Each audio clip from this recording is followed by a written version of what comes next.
আসসালামু আলাইকুম ভিউয়ার্স, আশা করি সকলেই ভালো আছেন। আপনারা দেখছেন প্রবাসী 24।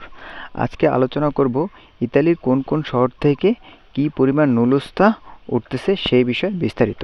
ইতালির ভিসা বা নুলুস্তা ইস্যু হওয়ার বিষয়টি কোনো নির্দিষ্ট শহরের উপর নির্ভর করে না, বরং এটি নির্ভর করে আপনার নিয়োগকর্তা ইতালির কোন প্রদেশে আপনার হয়ে আবেদন করেছে এবং সেই এলাকার ইমিগ্রেশন অফিসে ফাইলের জট কতটুকু তার উপর।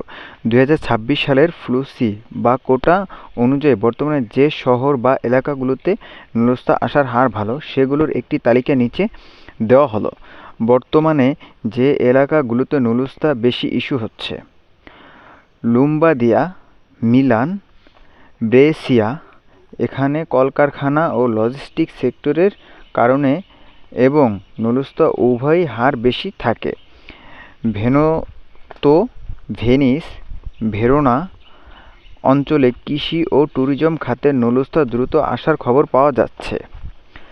লাজিও, রোম এবং এর আশেপাশের এলাকায় ফ্যামিলি কেয়ার, ডোমেস্টিক এবং কনস্ট্রাকশন খাতের ফাইলগুলো দ্রুত প্রসেস হচ্ছে। কাম্পানিয়া, নাপোলি, সালের্নো এই অঞ্চলে সিজনাল বা কৃষি ভিসার কাজে সবচেয়ে বেশি হয়। এমিলিয়া, বোলোনিয়া, পারমা এলাকায় ম্যানুফ্যাকচারিং সেক্টরের ফাইলগুলো নিয়মিত ছাড় পাচ্ছে।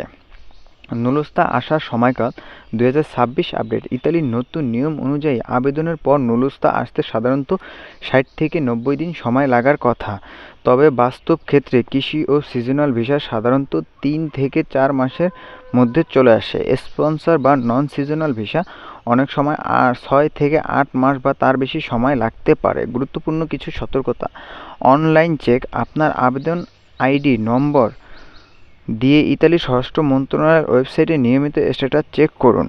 ভুয়া নুলুস্তা থেকে সাবধান। বর্তমানে অনেক ভুয়া নুলুস্তা পিডিএফ আকারে ছড়িয়ে পড়ছে। মনে রাখবেন, নুলুস্তা অরিজিনাল কিনা তা যাচাই করার দায়িত্ব আপনার নিয়োগকর্তার। এজেন্সির ফাঁদ। ভিডিও এই মাত্র পাওয়া বিশাল সুখবর টাইটেল দেখে দালালের টাকা দেবেন না। আপনার কাছে কি আপনার আবেদনের কোনো রেফারেন্স আইডি বা নম্বর আছে? থাকলে আমি নিজেই বর্তমান অবস্থা যাচাই করতে পারবো, কোনো সাহায্য লাগবে না। জানাতে পারলে আমাকে অবশ্যই জানাবেন কমেন্ট বক্সে, আমি আপনার সেটি যাচাই করে দেব। আপনারা দেখছিলেন প্রবাসী 24। আসসালামু আলাইকুম।